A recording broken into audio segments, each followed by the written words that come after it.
Everybody, and welcome. Thank you very much for joining us today, and we sincerely hope that you and your loved ones are safe and well.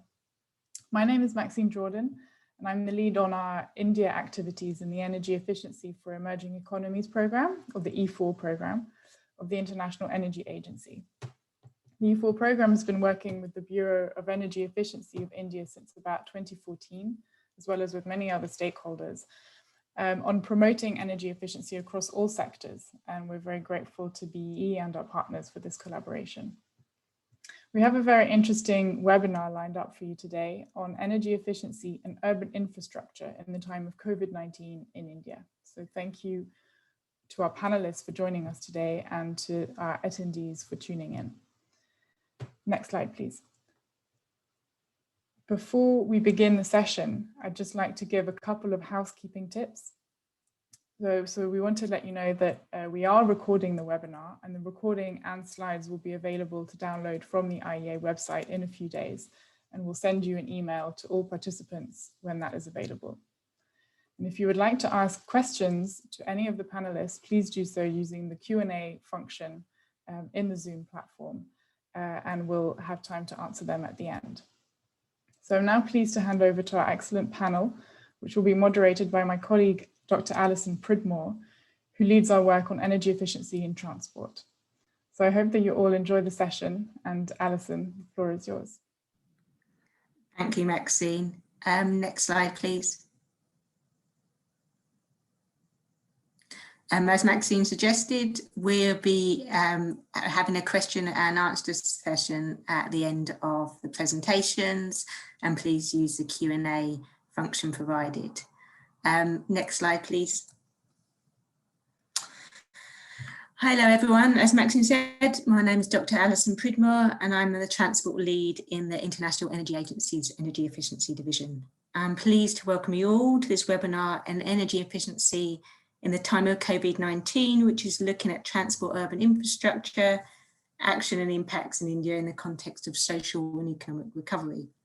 We have an excellent array of speakers and a really packed agenda today, and there will be, as I mentioned, the opportunity to ask questions. In terms of the sessions, really we're looking at challenges and opportunities in relation to urban infrastructure in COVID-19. We're going to be looking at action, which makes the most of the opportunities and in turn reduces the potential impacts of challenges. And these opportunities include action on new walking and cycling infrastructure, investment in electric public transport, investment in electric bikes, and the infrastructure which complements this.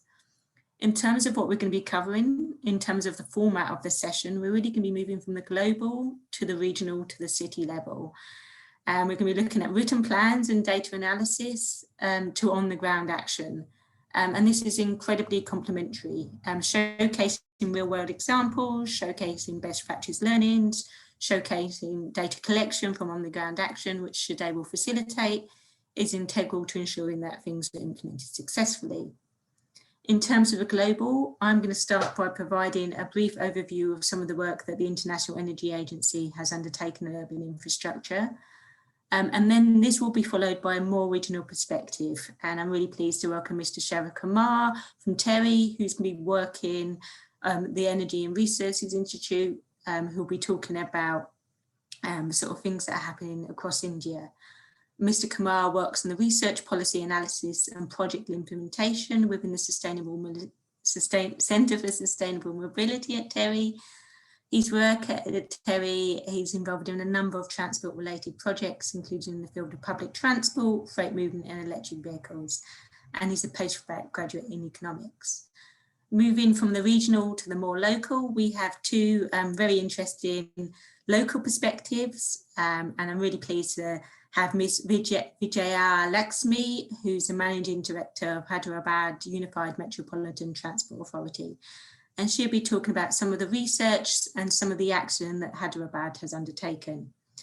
Ms. Lakshmi has over 35 years experience in the field of traffic and transportation planning, with previous experience including in the Transport and Communication Division of Mumbai Metropolitan Region Development Authority.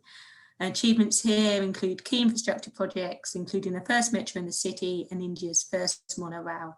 Her current role involves electric mobility, including EV charging stations, the introduction of bicycle lanes and transit-oriented developments. So we're very much in line with the action we're talking about. She is a graduate in civil and transport engineering. We'll then be moving to Pune and the action taken here. And likewise, I'm very pleased to welcome Mr. Mangesh Dehe, who works as an environment officer in Pune Municipal Corporation. He's a BA in civil and a master's in environmental science.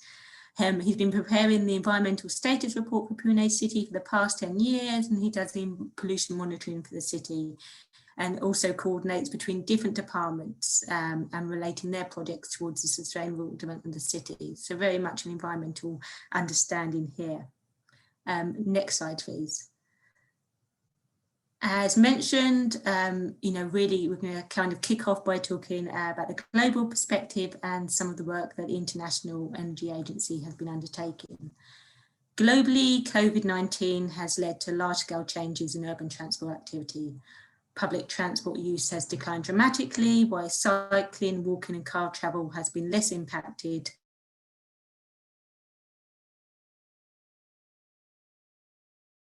And it's often increased. Considered in our 2020 energy efficiency report on the right, which looks at trends in urban mobility, energy intensity and the impacts of COVID-19. Next slide, please. As this graph shows, and as other speakers will refer to, the crisis is changing transport behaviours. And this data, for example, is looking at trip request information for commute trip and shows the impacts, particularly in public transport. And this builds on work undertaken earlier in the year, which looked at a snapshot in time. It looked at initial consumer reactions to COVID-19, as well as historic city measures which have come out of reaction to previous crises. Next slide, please. And one example given was London's response to the public transport bombings in 2005, which highlighted that consumer responses in terms of increased cycle adoption instead of car use can be facilitated by accompanying transport measures, including action and infrastructure. And this key theme of action underpinned work undertaken earlier last year even, with the IEA in collaboration with the International Monetary Fund. And here the International Energy Agency produced a sustainable recovery plan. Next slide, please. And this sustainable recovery plan looked at actions that are going to be taken over the next 3 years, and it was very much from the global perspective. This was a detailed plan, and it focused on cost-effective measures that could be examined in a range of sectors, including transport, industry and buildings. The transport section recognised the importance of action on new vehicles, expansion of high-speed rail, and the role of improving urban infrastructure. In total for the plan, 1 trillion would be spent annually, and of this 270 billion would be for the transport sector and 26 billion for urban infrastructure, which covered both walk and cycle and investment in electric vehicle charging. And the split was approximately between the two.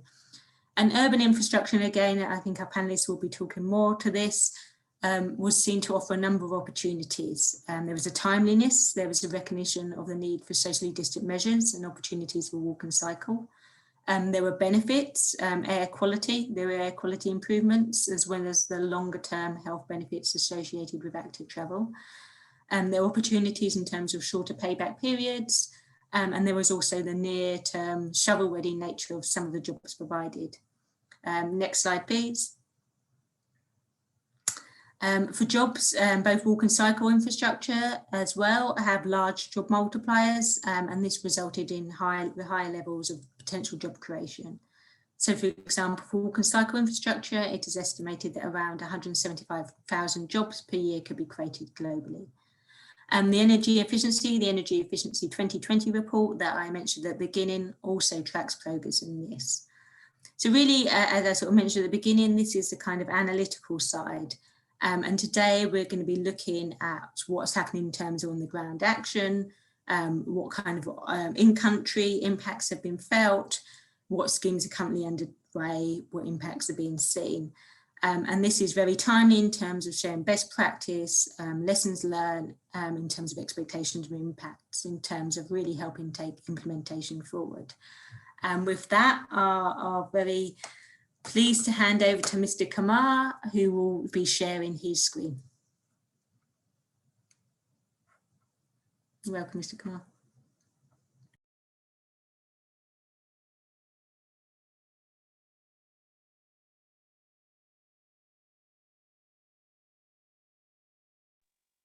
Hi, good afternoon and good morning, everyone. Can you hear me? Alison, if you could give a thumbs up to it. Okay. Yeah, great.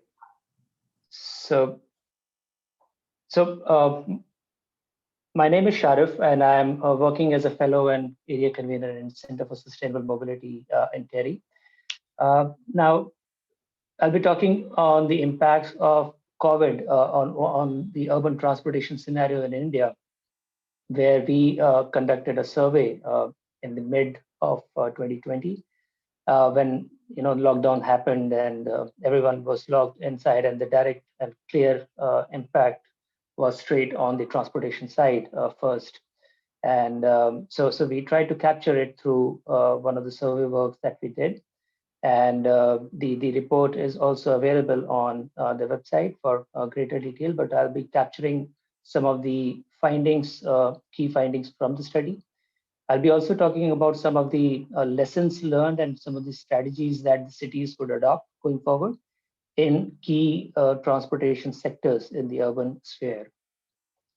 Now, as I mentioned, there were a lot of surveys and polls that were conducted during the COVID time and when the lockdown happened. And by the way, India's lockdown was one of the strictest in the world, where mobility was kind of restricted only to the essential services. And we did witness some of the significant changes in urban mobility scenario. As a result, we also witnessed the clear sky and lower emissions and lower pollution at the city level also. So in terms of the evolution of urban mobility trends, we do see that the trend has kind of continued for a longer period of time, where people have stayed away from public transportation, but constant effort from the city level, city authorities and the transport operators did capture some of the passengers and have kind of retained them. Now, when we conducted a survey work in June of 2020, we did capture in terms of what was the modal share before COVID-19 and before the lockdown happened. And we do see that a large percentage of people did choose for public transportation, about 1/3 of them, including metro and buses. And again, 1/4 of them were using passenger cars. And this was for the work trips that we captured the data for. Also, in terms of the intermediate public transport, that was, that also figured in a healthy way in terms of 15% of the sample said that they either use auto rickshaw or other modes of intermediate public transport. Now, one of the main objectives of the survey was to capture how people would behave in terms of post-pandemic or post-COVID scenario. We did see that 35% of the respondents said that they will change their mode of transport for work trips from public transport. And large proportion of it will be going to private as well as non-motorized transport, including cycling. When we kind of refined the data and saw that, what about the metro users, current metro users, in terms of how they will move ahead in a post-COVID scenario, 64% of them said that they will retain metro as the primary mode of transport. Of the 36%, about half of them said that they will start using the private mode of transport, including four-wheelers and two-wheelers. In terms of the buses, existing bus users, 59% said that they will continue to use buses, which are the captive users or the choice users, as we use the term. But of the 41%, again, a large proportion, they said that they will be moving to private mode of transport. and if we consider cycling as well, so that also figure out in that population. So this graph basically captures in terms of the decline and increase in a pre-COVID scenario to a post-COVID scenario, where we do see that public transport would be the kind of hard hit sector, and therefore the focus needs to be on public transport to kind of retain some of them. We also try to capture the essence in terms of the female respondents and female workforce, and we did see that a lot of respondents responded by saying that they will move away from metro and buses to intermediate public transport, primarily auto rickshaws, where they seem to be there was a perception that it is safer than public transport at that time. Now, we did capture in terms of distance to work as well as household income. I'm not going into the details of it. Perhaps the participants could go through the detailed report. I just wanted to capture a few points in terms of online grocery shopping as well as online food delivery. So we did see a sharp increase in the usage of online grocery shopping as well as online food delivery system in India, in a lot of urban cities in India. And therefore, the need to kind of, so when the usage of such vehicles increase, there is a fear that this sector would increase in terms of its contribution to the emissions and local air pollution. So therefore, the need is also to kind of capture that these sectors are kind of decarbonized going forward. It could be EVs, it could be alternative fuels, it could be cycling also, as we have seen in the lockdown period as well. So I'm not going into the details of the numbers, but so overall, in terms of behavioral and attitudinal trends, we do see that work from home has become a kind of new normal for a lot of people, which has reduced their travel demand.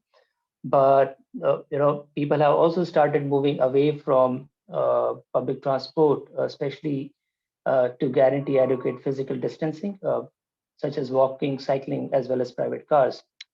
Now, again, a lot of initiatives could be done in terms of how you can increase the utilization factor of private cars by pooling and other factors. But these are some of the things that I will be discussing later in the slide.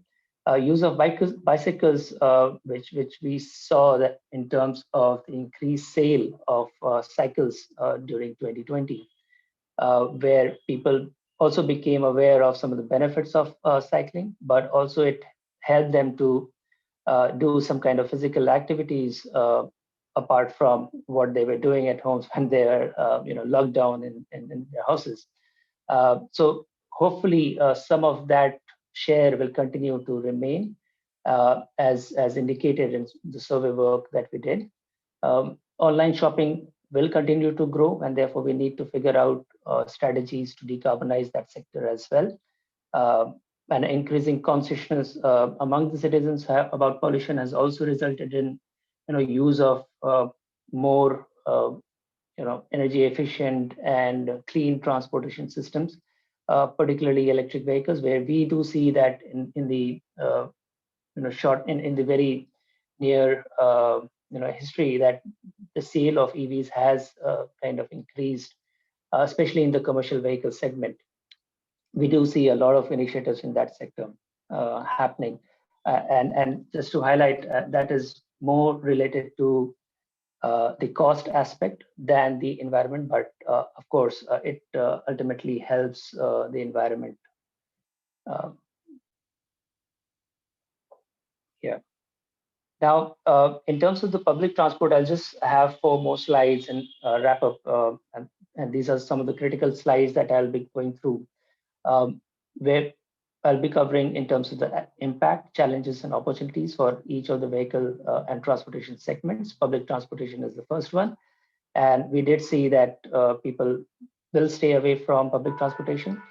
And this has been stated by a lot of survey work and reports published by not only Terry, but other organizations like PricewaterhouseCoopers, as well as Center for CSE as well. In terms of challenges, there is a high perceived risk contagion, but in terms of opportunities, if we look at it, and internationally also, it has been witnessed that it's more of a perception than the actual contagion happening through public transportation. So it is touted as one of the safest modes of transport, public transportation, and also from the efforts made by the city authorities to do so. 80% of public transport users are willing to regain previous PT habits. That was one of the surveys that was done, which should encourage some of the operators to focus and retain that focus on that particular sector. Public and transport authorities should take a leap in quality to ensure a safe and comfortable experience to the passengers, and also to kind of see that the services are efficient, clean, and up to date in terms of the expectation from the users. Coming to the cycling, and I keep comparing cycling as in the cricketing world to a test cricket. I mean, it is a boring topic for many, but believe me, it does give a lot of benefits and satisfaction, and in terms of emission reduction. We did a study on cycling at Terry, and we found that if 50% of the short trips, which is 3 kilometers or less, is converted to cycling from motorized mode of transport, there is a huge benefit in terms of cost savings, and we estimated that about 1.8% of India's GDP could be saved if such initiative is taken. Now, again, I don't want to go through the challenges, but opportunities, of course, there are many, not only 3 that has been highlighted here. In terms of public sharing, bike sharing options to the city users or users of roads, as well as stricter speed limits, wider footpaths, and increased investment in the non-motorized transport will see a different picture. Shared mobility is another sector. Now, this has rebounded in a big way, especially during the late end of 2020, where we do see that things are getting into the normal in terms of ridership and the kilometers run. Another important factor is an opportunity which has been tapped is how we can clean this particular shared mobility sector, where a lot of EV-based platforms have come up in the past, in the second half of 2020 in urban cities in India, and they have been working in decarbonizing the sector. Now, the opportunity is also strengthening multimodal and complementary integration with PT, local transportation integration, organized integration through new forms of PPPs, and also local authorities promoting such usage, not only in the motorized share mobility, but also bike sharing and cycle sharing aspects as well. Now, in the freight and logistics, where we at Terry are also working closely with city authorities to convert some of their existing fleet based on conventional fuel to electric vehicles, especially in Surat, Bangalore, Delhi, and hopefully in other cities as well. We do see there is a promising uptake of EVs in the commercial vehicle segment, especially for the last mile delivery, both in the 2-wheeler as well as the 4-wheeler segments, 3-wheeler and 4-wheeler segments. So that's all from my side. Alison, over to you, and thank you for the opportunity. Yeah. Thank you, Mr. Kumar, and that was highly interesting, and that's sort of thing, as mentioned at the beginning, really provided some of the broader perspective as well as sort of drilling down to some examples, and I think it kind of sets a framework and kind of, as I mentioned at the beginning, some of the challenges and some of the opportunities that this is providing. And with that, I'm very pleased to hand over to Ms. Vijaya Lakshmi, who's going to be talking about what this means in the context of Hyderabad. So Ms. Lakshmi, if you'd like to turn on your screen and start screen sharing.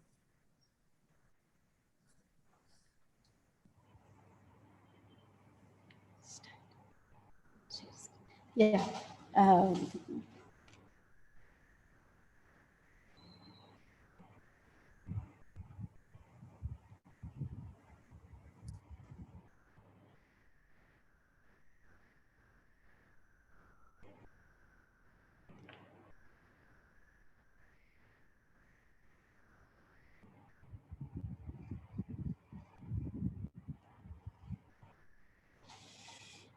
Good afternoon, everybody. Thank you, IEA, for inviting me to give a talk on urban transport infrastructure in Hyderabad metropolitan area. And without getting delayed, I will start my presentation. Basically, as Ms. Allison said, I will be covering the urban transport infrastructure current scenario in Hyderabad and what was the COVID situation and what are the measures we are taking in the short term as well as in the long term. So just to give an idea about Hyderabad metropolitan area, this is around 7,228 square kilometers and with a road network of 5,400 kilometers and population of 10.8 million, which is around 30% of the state population and with an employment of 4.7 million. So as it can be seen from here, the public transport is only 32%, covering metro as well as the buses, and it is predominantly the private mode, which is which has a larger share in the transport. So the public transport has three components: TSR, Telangana State Road Transport Corporation, and multimodal transport system, that is suburban railway system, the metro system. So the TSRTC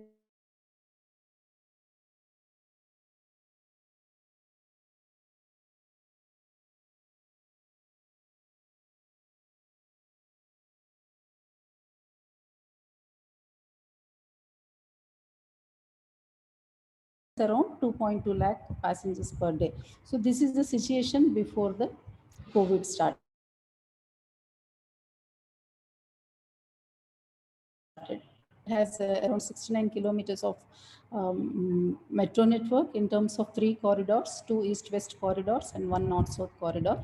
And it has been operational for the last 3-4 years.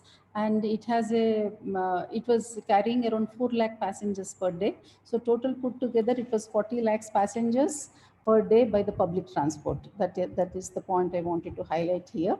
And after, as we all know, during the COVID and also during unlock period for quite some time, there is no public transport was in operation. So naturally, there is a shift to private mode. So we have conducted, UMTA actually has conducted some surveys to understand the commuter behavior during COVID as well as how they would like to travel in future. So now, these are some facilities at metro stations which will continue. We have facilities for bicycle parking and also electric vehicle charging infrastructure at some of the stations. Pedestrian facilities, wider footpaths and public spacing, and eco-friendly stations. These are the highlights of Hyderabad Metro. And these three modes put together 32% of the trips that are made in Hyderabad metropolitan area as per the surveys conducted in 2016. Now, what are the challenges? So as like any other city, we have multiple agencies here. Private vehicle mode share is more than 50% and it is increasing now because of this pandemic effect. And there is a lack of integration either in terms of planning or in terms of standardization.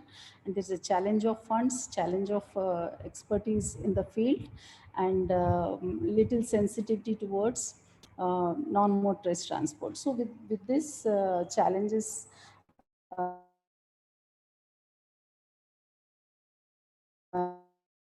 in this travel, Government of Telangana has created UMTA, that is called Hyderabad Unified Metropolitan Transport Authority, to coordinate with the various stakeholders in terms of planning, integration, and also policy development, integration in terms of physical integration as well as ticketing integration, and to decide implementation strategies, whether it should be done on PPP mode or EPC mode or in any other format, and to promote electric mobility, non-motorized transport. And the very important thing is the standardization of various things, like standardization of cross sections, standardization of signages, because each agency will keep the signages as it deems fit.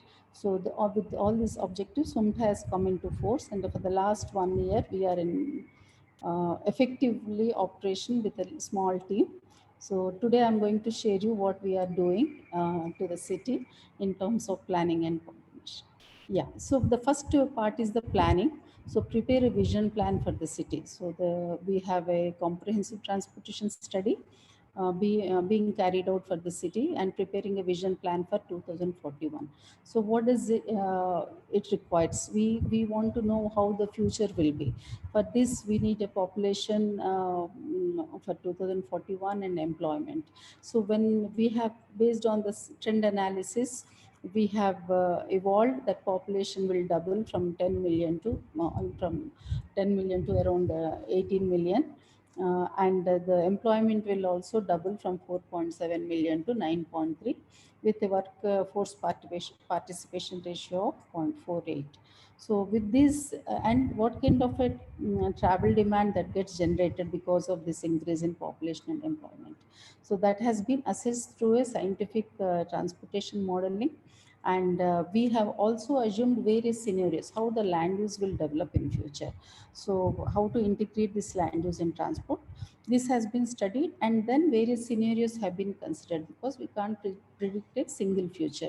So for a system or a network which is resilient for this kind of alternatives has been evolved. And the focus has been on public transport in network of metro network and LRT network of around 337 341 kilometers of mass transit system, MMTS 264 kilometers, and then we are also have plans for exclusive bus rapid transit system or tramway or exclusive bus lanes, and NMT of around 450 kilometers network, and promote electric mobility and create terminals, intercity terminals, interstate bus terminals, railway terminals, multimodal hubs, truck terminals. So we have a basket of all the items, starting from non-motorized transport to the terminals to public capital intensive public transport system. So the city needs this kind of infrastructure. So how the city gets benefited is the NMT share will increase from 28% to 45% by the year 2041, and the private vehicles share will reduce from 51 to 24%, and enhance public transport share from 32 to 57%. These are the goals now in front of us, and we have to work towards how to make this happen. Now, these are some of the initiatives. That was the CTS recommendations, that public transport network and the exclusive bus lanes and all other things. So how do we take this forward? So we had a lot of stakeholder consultation, and each stakeholder has certain items, and we have asked them to take the budget, incorporate in their budget approvals, and then secure the right of way, which is a major challenge in India, because right of way is generally encroached, and incorporate in their master plans. So this has been done. Now, in addition to this, we have certain other projects which are under formulation. One is the new generation tram. This is from Charminar, which is a historical hub to northern city of Hyderabad, that is called JBS bus terminal. This is around 10 kilometers. We are planning a new generation tram in collaboration with AFD. We are doing a feasibility study. This will have a right of way, shared right of way, and a public transport priority at the signals, in addition to the non-motorized transport exclusive corridor. This also one of the electric mobility, we can say. This will integrate with the existing modes of metro as well as the bus terminals and bus MMTS. So this corridor caters to the north-south from the city center. So this is one of the project. And there is another project we are doing feasibility for a light rail transit system from financial district to upcoming area of on the western part of Hyderabad, that is called Kokapet. So this will also have integration with the current metro and current metros and also future metros, which is we have a metro expressway planned for the airport. So this will have an integration with that. And it will also have a continuity to the other part of the city, that is from KPHB to financial districts. Then we are exploring other systems. This is Ropeway. Recently, Ropeway is seen as an urban transport. So the areas where metro cannot go and the areas where MMTS can go, cannot go. Those areas we are covering, we are examining a Ropeway system. One of that is from a bus terminal called MGBS to the Geological Park, and this traverses in front of a in front of all the historical buildings. So it becomes an integrated of transport and tourism project. This is also we can consider as electric mobility again. Then we are also exploring to connect from the center of the Hyderabad, that is to the administrative center, that is Secretariat and Assembly, by connecting it to smart urban mobility solutions. And also along this Hussain Sagar, abutting Hussain Sagar Lake, which separates two twin cities. So these are some of the projects, and so many modes of transport are likely to come in Hyderabad. So we are planning a seamless travel in terms of one Telangana card, because currently 40 lakh commuters per day, and in near future we are going to have metro phase 2, MMTS phase 2, and new generation tramway, right, ropeways, and all the systems are going to be added. So this we are coordinating with all stakeholders to ensure seamless travel. Then we are also into all these recommendations will not happen without a proper institutional framework or a financial mechanism, funding mechanism. So we are exploring options from external funding agencies to procure funding for the metro projects, as well as procurement of e-buses for TSRTC, and to ensure the public safety and security in public transport and in the transport sector. In addition to the public areas, we have recently initiated a move called CCTV camera network, and on all important transport systems like metro stations, MMT stations, and bus terminal stations, and vehicular underpasses along ORR, outer ring road. We have a 158 kilometers of outer ring road, and we are also coordinating with the various stakeholders on road safety and junction improvements and standardization, as I told earlier. Now, during COVID, we just conducted 2 online surveys. One is general commuter behavior survey. So we collected around 2,500 samples. Out of that, the main takeaways is that, as informed by earlier speaker, there is a reduction in public transport. People are preferring private mode of transport for their safety, and they are preferring to work from home and also staggering of working hours, so that there is no crowd on the if they want to choose the public transport. Then willingness to shift to cycling, if the 65% of females are willing to cycle up to 5 kilometers. This is the major takeaway. And with respect to cycling survey we collected around 6,400 samples. In this, again, people are very much keen to, right now the motive is for the fitness purpose, but people are willing to cycle for their workplaces. Then it is the male people have 27%, female is around 22%. So these people, they have expressed a lot of challenges in the current system because there is no segregated right of way for cyclists, and they have fear that speeding traffic and also the parking and the lack of cycle infrastructure is creating, these are the challenges currently being faced. So then we also planning to notify NMT policy by in this year.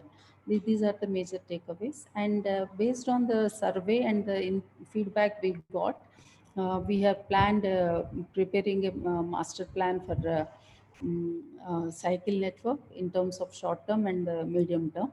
And rightly at that time, the Government of India initiative also started this cycle for change challenge. So I think you all may be aware that around 95 cities are participating in this challenge, and actually the momentum has started for in Indian cities for cycling. And I think by the year to January, by month end, we will come to know about many cities how they have planned and implemented. So we have planned initially around 3 tracks. One is Necklace Road, which is under implementation, and another one is Tank Bund, that footpath is getting widened, and around a KBR Park. This is around a park, but it has a lot of other establishment. All of them together around 14 to 15 kilometers. These are under implementation. We have taken a lot of initiatives for creating the awareness in the social media and print media. So a lot of good response, and a lot of stakeholder consultation has been done with traffic police, municipal corporations, even the establishments, hospitals around the along the corridor. And awareness rallies have been done, events have been done. Now we are under implementing of these corridors. Now, in the medium term, by the next year, we are planning to implement around 160 kilometers of cycle track, which is, I think, around 19 corridors will be there in that. Now, in the long term, we see it as a last mile connectivity, and also it is a mode for work trips. So based on the survey, we know that up to 5 kilometers, people are ready to go on cycling. So this is, we want to convert this as a last mile connectivity. And the pictures show that these are the thing. We are implementing like a pop-up cycle lanes, which can be implemented easily with less cost. That is the idea. We are not carpeting the entire corridor. We are just giving the cycle lane markings and the logos and the signages implemented across the track. So this is this. And then at some places where the traffic is too much, we are saying that during peak hours this will not be done. That is the current approach we are following. As the response is based on the response, we are planning to expand it to other hours. Now coming to the electric mobility, this is one of the important development which happened in the last year. Government of Telangana has released or notified a comprehensive electric vehicle and ESS policy for 2020 to 2030. It was notified in August 2020, and it has an ambitious plan. It wants Telangana to be a manufacturing hub, and it envisages 100% EV transition by the year 2030, and it has offered some incentives: 100% exemption of road tax and registration fee for early birds, and exemption of registration charges for the private vehicles till 2025. Even government employees who wants to procure electric vehicle will have some concession in terms of interest free, and free parking in non-public parking lots. This lot of encouraging initiatives have been taken. And UMTA has been made the nodal agency on behalf of municipal administration and urban development to coordinate with all the stakeholders for promoting electric mobility and faster adoption of e-vehicles. So we have coordinating with the industrial department and also IT department and all other stakeholders. So to start with, some electric vehicle charging infrastructure has to be created. Around 178 charging stations have been locations have been identified, which will be implemented in this year. And under Government of India scheme FAME 1, we have already 40 buses have been procured, 40 places have it is existing. And under FAME 2, it is 138 locations, including Karimnagar and Warangal cities. So we identified in Hyderabad area around entry and exit of outer ring road and parks and parking lots, and also other potential areas like metro stations already have certain EVCA, and all metro stations will be having in future, all the bus terminals will have, and all MMTS terminals, the suburban terminals as well as intercity terminals will be having this EV charging infrastructure. And in future, multimodal hubs, then the knowledge cities, financial districts, and the upcoming areas like Kokapet, etc. All these are where we have started dialogue with industrial department, even IT department, wherever IT parks will be coming, industrial parks will be coming. Everywhere this charging infrastructure has to be. So this is the initiative, and we also did a sensitization workshop for all stakeholders to make them aware what does the policy offer to us, and then what is expected. And this was also, we received good response. And there is a steering committee headed by Principal Secretary, and Industry Department is formed to monitor the implementation of EV policy in a time-bound manner. So the state nodal agency for electric charging infrastructure is Telangana State Renewable Energy Development Corporation. We are coordinating with them, and we are identifying the sites, and the Department of Heavy Industries have already shortlisted the agency for implementing of charging stations. So these we are coordinating with these people, and then the charging infrastructure will be installed in next 6 months. Then we have also floated online. Would you also start to wrap up? Yeah, it's almost. Yes. So we have we have floated online survey to assess the electric vehicle demand, and we also need some amendments in the new townships or and for making the building CV ready. That process is on. Then procurement of e-buses, like I said, we have an ambitious target of 4,300 buses to be transited to EV by the 2031. We are discussing with external funding agencies. So to conclude that with so much kind of infrastructure in planning, so this will generate a lot of additional employment, enhance socio-economic fabric, and enhance the quality of travel with more gender participation. And it will focus on public transportation and ensure sustainable transportation with all the modes in place. With this, I thank you all once again, and I conclude it here. Thank you, Ms. Lakshmi. That was excellent. And I really picked up on the kind of gender differences in terms of attitudes towards cycling. I thought that was very interesting and kind of key to understand in terms of policy development. The need for action if people are going to move from kind of cycling for walking, cycling for exercise compared to cycling for work, and then kind of also the kind of tie in there with so I'm getting distracted. Tie in with kind of decision making and sort of longer term strategies. So yeah, no, it's super interesting. And with that, I'd like to hand over to Mr. Dehe for the perspective from Pune. Thank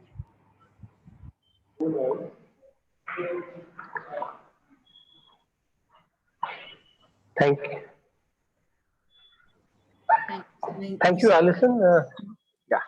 First of all, I would like to thank IEA for giving us Pune City an opportunity to present our city to this August forum. Uh, I'll start my presentation here, which focuses more on the action on the urban transport initiatives that Pune city has taken, the walking, cycling infrastructure, and the public transport measures. So this is a picture of Pune city. Pune city was also known as cycling city way back in 70s, 80s, which later on transformed to moped cities in 80s, 90s, and now it is almost full. All kind of vehicles are there in the city. So give you statistics of Pune city, it's 331 square kilometer an area, having population of 3.4 million. And as you can see that the number of vehicles is 4.1 million. So for a population of 3.4 million, the number of vehicles which are registered is 4.1. So there's more than the number, more vehicle than the number of people here in a city. And when we looked at the greenhouse gas emissions, since Pune city is a residential city, more of a residential city, we have got maximum emissions from the residential area. The transport sector is following the residential, which is 23%. Um, though the number of vehicles are large, but what we see here, a trend that is from 2017 onwards, that the number of public transports are increasing. So these public transport include the intermediate public transport like auto rickshaws, taxi cabs, as well as the school buses, and then the public transport buses also. So this is one observation that we have made from the the statistics of vehicles that are registered in the city. So when we did the smart city survey in Pune city, maximum number of people, around 30% of the people said that transportation and mobility is the biggest issue for Pune city, which is followed by water supply, sewage, sanitation, etc. So taking a cue from this transport scenario, we devised uh, uh, the aim for Pune city. So we wanted to create a vision where Pune aspires to become one of the most livable cities in India by solving its core infrastructure issues in a future-proof way by making its neighborhood beautiful, clean, green, and livable. Now, to turn this vision into reality, a number one priority for us was to look into the national level national level policies which are there in place. So we referred to all those policies which are there at the federal government level. And then our transport initiatives were based on whatever national policy said. So we prepared our comprehensive mobility plan, which was there in place. Then we have recently made a walk smart pedestrian policy. Then we have Pune Streets program. We have urban street design guidelines as a policy. We have parking policy, comprehensive bicycle plan, public bicycle planning system, as well as urban 95 programs. I'll go through these policies one by one. In addition to this, we also recently, 2019, we launched the Pune Resilience Strategy Plan, which was under the 100 Resilient City program, and Pune City was one among them. So this plan basically looks into the urban mobility aspects along with the urban environment aspect also. Now, when we did the smart city initiatives, we had to take a lot of new things into consideration. And what we see here on the top photograph is the before and after scenario, which basically looks into how do we transform our urban streets into pedestrian friendly and cycle friendly streets. So this is what we did in smart city. And whatever we learned from the smart city stretches, we took that into the city urban planning. And this is one of the stretches which is in the heart of the city. And all this is done within the municipal corporation by the road department. So the road department is now taking all the cues from the urban street design guidelines, which are approved by the general body of Pune city. And now we see that the roads are getting transformed into something like this. So these are some of the photographs that when we did under smart city, we extended that into other cities also. So now it's a retrofit of the streets which is going on in Pune city. And by 2019, we have completed around 65 kilometers of the street. Uh, we still have a long way to go. Plan is to retrofit around 100 kilometers of street within the city, spread in different directions. Um, this is the snapshot of the urban street design guidelines, this is the snapshot of the urban street design guidelines, which looks into the street elements, safety elements, and the multi-utility zone. So how does this look into a reality? So this is the photograph which depicts how the streets were redesigned, where the bollards, the bulb outs, the tabletop crossings, the refuge islands, traffic calming devices are included in the street design. So it's not only the street design, but we also have recently published the public parking policy for Pune city, where parking is not made free. So street side parking is charged. So this is what is accepted even at the political level, and now we'll be increasing our streets one by one to have more PN parking facility. To bring back the glory of cycling to Pune city, we had done the urban comprehensive mobility plan, in which we have the bicycle plan as well, and a bicycle plan is included in the urban street design guidelines. So as we can see here, the bicycle track, which is a main component of the urban streets, apart from the other aspects that you see in the photograph. And our plan looks into developing a city-wide bicycle network. And we had launched this public bicycle sharing program with around 4 companies, but still this is undergoing a lot of struggle. There is one company which is having cycles operation as of now, but nevertheless, we still have a special dedicated cycle cell within the municipal corporation, and that this cell is functioning under the road department. We also have the Pune Municipal Corporation, bicycle project, where a lot of members of the municipal corporation themselves are a member of this bicycle club. When we do our street design, it's apart from other aspects, we are also looking into how do we develop a city from children's perspective. So here we have a program called Urban 95. 95 refers to the height of a 3-year-old child. So how does the city develop from a 3-year-old's perspective? So we took a lot of learning from the Urban 95 program, and we incorporated that into the urban street design guidelines. And this is how it's not only the streets for elders, but also for the children that we are incorporating within the city. With respect to the public transportation system, we have a BRT route operational on these 4 corridors, and we are going to increase these corridors further on other stretches also. And with the high density corridors, Pune city has now started the construction of metro rail project, and we have a 33-kilometer route where the construction is in progress. So we do see that metro will bring a lot of relief into reducing the pollution levels in the city. So when we talk about pollution, we are also one of the non-attainment cities under the National Clean Air Program launched by the Government of India. And there are various stakeholders which are under NCAP. So under NCAP, we have recently prepared the Pune City Air Action Plan as well.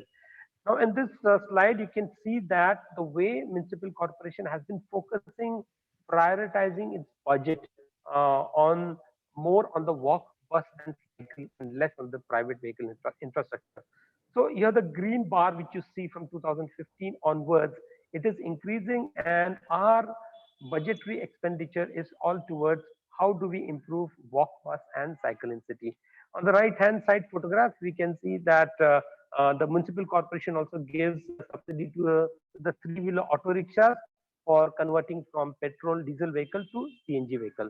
So till now we have given the subsidy to around 16,000 auto rickshaws.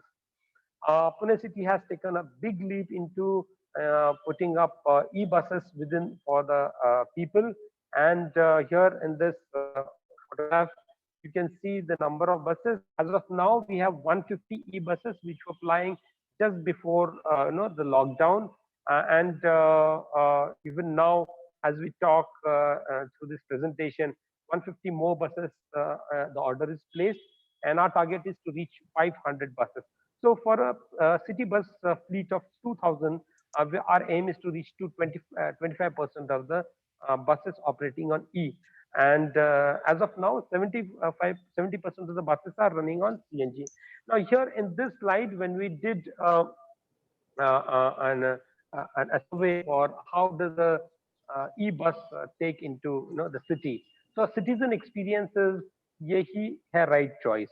This is the right choice. That's what citizens say. And when we look at the customer experience, customers are very happy to use the same bus, to use the e-bus at the same price of the ticket as a normal bus, and of course enjoying the air conditioned facility with no air pollution and no noise pollution. When we look into the department's experience, that is the public transport service providers experience, it has been a super hit. Even the drivers, the conductors, and all staff are enjoying the use of the e-bus, and is getting more popular than the conventional one. Recently, Pune Municipal Corporation Standing Committee also has approved e-bike renting project, and this is going to come up in city, where we'll be putting up 500 two-wheeler charging stations, where these special two-wheelers as well as other e-vehicles can charge their vehicles. So this is a new project that will be coming up in Pune city, catering to the student population as well as citizens, and using these e-bike rental program for the last mile connectivity. When we look into what kind of vehicle infrastructure is growing in Pune city, the buses are 150. This is the registered data. The two-wheelers has been phenomenal rise. Around 3,200 buses, two-wheelers are registered. Personally, myself, I'm also riding a vehicle for past month. And here in the photograph, you can see the number of shops that are coming up in the city for selling two-wheeler e-vehicles. During the COVID, when we had lockdown in Pune city, all the roads were deserted, no vehicles were there. We did an analysis of what kind of impact it has got on air pollution. And what we see here is that the particulate matter of PM10 and 2.5 reduced to the limits which are prescribed by the Central Pollution Control Board. So this is a kind of lab condition that the city experienced, that what if scenario where all the vehicles disappear from the road. So this is the kind of impact where we got the result, and this helps us in analyzing how the city should put a target for reducing the air pollution. When the city is doing all these measures, we are looking into the sustainable development goals, which we also report in our environment status report, and the sustainable development goal number 13, which is towards climate action. So all that air pollution action plan goes towards the SDG 13. Our initiatives in the city has been inspiring to various other cities in India, and various officials from other municipal corporations visit Pune city, and they get to learn from us. We also get to learn a lot from them. Recently, Pune city also won the Sustainable Transport Award in 2020. And this is how, with all these measures that we are taking, the action that we are taking, we are moving towards the active mobility and bringing people together for on Pune streets. Thank you very much for sharing this platform. Thank you. Thank you very much, Mr. Dehe, and also I think kind of highlighting some of the benefits in terms of air quality and the opportunities that kind of opens up for shifts towards mobility. I have some questions now, and I think I will start off with questions for the two kind of city participants. So Ms. Lakshmi, if you'd like to turn on your screen as well. And the question really is, what advice would you give to a city or region who is starting to think about action on urban infrastructure? I think we've gathered that there's a whole wealth of experience from Pune and Hyderabad that would be useful to sort of get some insights in. So Ms. Lakshmi, if you'd like to come in first, and then I'll hand over to Mr. Dehe. Thank you, Alison. I wanted to advise for any city or the region who would like to plan an urban infrastructure, especially with respect to transport, is that we need to have a proper vision plan what cities are doing is now like a crisis management. We have a crisis and we take care of that and then we move on. So I worked for 30 years in Mumbai. So this is the classic example experience I had there. Now I moved to Hyderabad. Hyderabad is relatively better. So there is a lot of scope to be done. So we need to take more time for meticulous planning and then take it forward for implementation. And all the master plans should have a proper vision, because see, now important thing from all the presentations, what is coming out now is there is a focus towards non-motorized transport, electric mobility and all that. But if you see, the share of the road is not coming what is due for them. So we have to plan proper infrastructure, safe infrastructure for walking. Even the footpaths are not proper. So all these footpaths, cycle tracks, and the bus lanes, all these have to be part of our planning. And these are less cost solutions, and they can be implemented easily.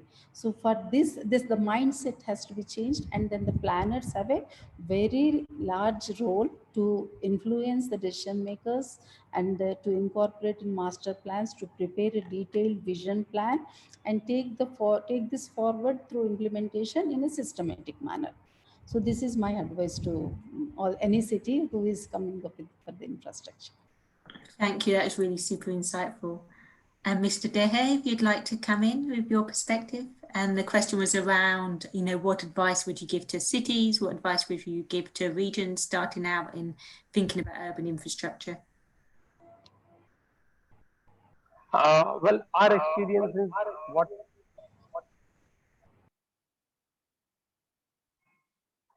our experience has been more towards first going through the different policies that India has, and the different studies that the city needs to make. And based on these studies and the surveys, devise a policy and first get these policies approved from.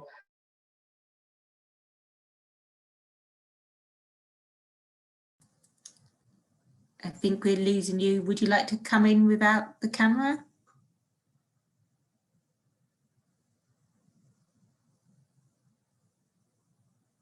Sees the real light of the day.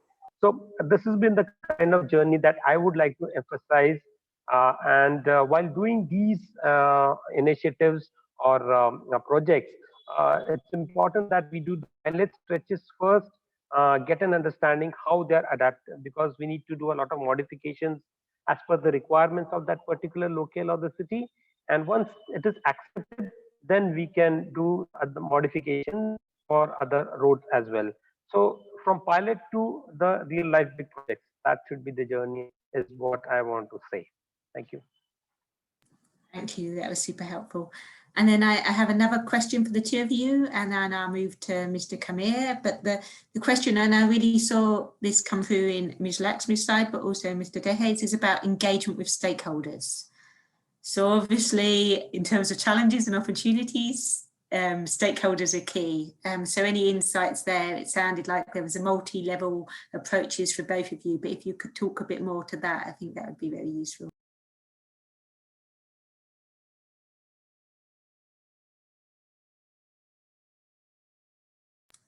So you're on mute, Ms. Lakshmi. I think it's...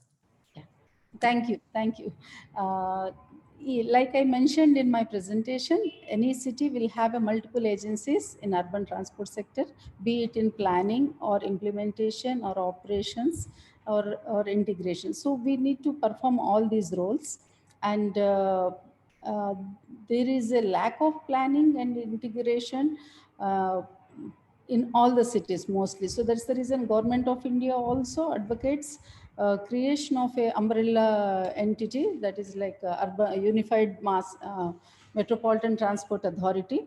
So actually this has been under consideration, and in fact they have prepared a draft bill also. So this some kind of a coordinating body, and who ensures proper planning and coordination is required, who has the authority to deal with all the stakeholders. So this is what is required for any city. Otherwise, what happens, you have a master plan, like I said in my earlier answer, you have a vision plan, you have to take this forward, but one organization is implementing metro, another organization is implementing road. So if the metro road agency doesn't know that metro is coming, they'll build the flyover, which is happening in all the cities. So when the metro wants to be implemented, there is no place on the road. So this kind of a, coordination and informing them that these are the city plans in short term, long term, and plans are there. So whatever you do, you have to take into consideration the future plans. So there should be also be an integral, and the same if one agency is planning something on that road, other agency should have consideration for that, and there should be an integration among all the agencies. They should know. So this UMTA mechanism, I feel it will work. So in my current city, even in Mumbai, Mumbai has more than 20 agencies. So there a lot of metros are under construction, a lot of suburban rail system is a big challenge there, and roads are also big challenge. So there is a UMTA mechanism, and it is generally chaired by a chief secretary of the government. And if all the agencies are brought under one umbrella, and each role is specified and then integrated manner in a phased manner, that will work. Same thing here in Hyderabad. There are around 14 agencies, and the sensitization towards integration has to be made to all these agencies, and this is working. Though there are challenges because they feel that we are entering into their domain, but without entering into their domain, our role has to be performed efficiently. So then things will improve. For example, the cycle track, I never imagined in Mumbai, I could never implement cycle track. But here with little, with support from municipal corporation and with little money, we are able to just start a pilot project on this Sunday for 5.5 kilometers. So you feel satisfaction, when the people are also with you and you take them along with you. That's good. So there should be a common body. This is my emphasis, that for creating any infrastructure, there should be a single body like TFL, Transport for London. And thank you. Brilliant. Thank you, Ms. Lakshmi. And now Mr. Dehe, and then I have a question for Kamir. Hi, Mr. Dehe. Yeah. Thank you. Vijay Lakshmi ji, is the same story here in Pune city. We need to have an urban metropolitan transport authority. But I do also feel that having a comprehensive mobility plan designed for Pune city, that gives a good direction to all the agencies about what kind of place should have a flyover, which stretch we're going to have metro, and where is that we need to emphasize more on BRT. So that has been a kind of guiding document for Pune city plan its mobility infrastructure. With respect to the public engagement, when we did the public engagement for smart city, we involved around 0.3 million citizens within Pune city. That's quite a number. To do this, we employed almost all the municipal corporation staff to take this opinion survey of people, and it was almost like everybody was given a duty similar to what is given for election, like an election duty. So that kind of outreach to people helped us a lot to devise the priority sectors for Pune city. Also that when we put up the pilot sketches for new design or retrofit, there is a lot of resistance from local people. So we had to put up a big dialogue with the shopkeepers to make them understand that, look, if you increase the width of footpath, it's not going to reduce your business, it is going to help. So we took a small, we changed some of the designs, again went back to them, and once that street was put up and people started flocking there, it was quite a convincing gesture to the shopkeepers that this is working. And once the shopkeepers say that this works, that is how the message flows to the other areas of the city. And when we take redesign of streets on the other parts of the city, we don't face so much of an opposition. So this is the kind of lot of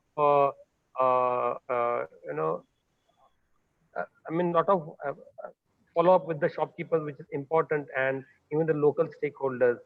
So citizen engagement definitely goes hand in hand with the designs that we desire. Thank you. Thank you so much. moving more to a kind of broader question, and this is one for Mr. Kamir. And this is really about how data can be collected. So obviously surveys have been used throughout, but how data on use of infrastructure existing and new could be collated, and what systems from your experience could be introduced to facilitate this. And this is from Mr. Kamir, if you'd like to carry on. Right. So where do you start? Where do I start in terms of data? I mean, it's a difficult terrain for researchers. And this has been highlighted in different platforms, and the government and the authorities are aware of it, especially in the passenger transportation side, urban mobility. It is a difficult task to kind of get data. Survey is one aspect, and I it is heartening to see examples from Pune and Hyderabad, conducting surveys themselves and realizing what is required from and taking inputs from the local or the common citizens. Now, in terms of data, I mean, data is spread across different agencies and different aspects of transportation, be it in terms of freight, passenger. Within passenger, you have public transportation, cycling, non-motorized transport. I mean, it is a difficult question to answer, but a simple strategy where we are also working with NITI Aayog in terms of how data could be, collected and what kind of data needs to be collected at the city level and state level to give a good picture of where the transportation sector is in India at the overall level, but also at the city level would be a good strategy. Having data centers within, data collection centers and organization centers within city municipal corporations, which would collate data from all other different agencies. Vijaya ma'am is there, and she must be facing some kind of difficulty in terms of data with regard to different aspects, and hopefully some good answer or kind of practice could come from her experience in dealing with such challenges going forward. But it is a difficult task to undertake. Yeah. Brilliant, thank you. That was super helpful. Unfortunately, we've run out of time, but thank you so much for taking part in this very interesting and very important discussion. As said at the beginning, the recordings will be available online, as will the presentations. So I wish to take this opportunity to thank our excellent panelists and thank our very engaged attendees. Thank you so much. Thank you so much. Thank you. Bye. Right.